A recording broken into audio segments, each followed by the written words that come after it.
You made a good point about how you would prep someone for sexual activity, prep a woman for sexual activity, rest and relaxation an hour beforehand. Typically, what I've done is I would suggest, you know, self-treating a few hours before the anticipate date night, something like that.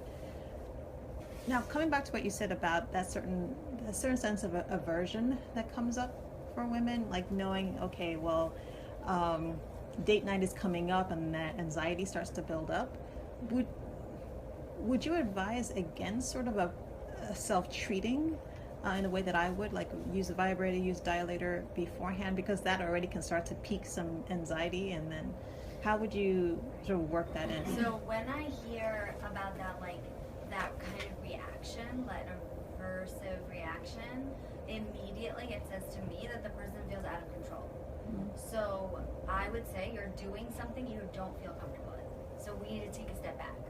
So where do you feel comfortable? Like that's why we end up sitting on the couch and holding it. You know, like that's why we end up there, because they're so aversive to something like the intercourse.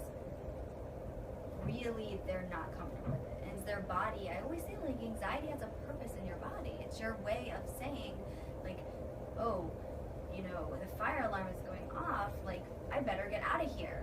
Like, you become anxious and things happen in your body so that you can, like, exit the situation. So that's what's happening. Their amygdala is sounding in their brain, and they're saying, I gotta get out of here. And that just means that they're just feeling so anxious and out of control.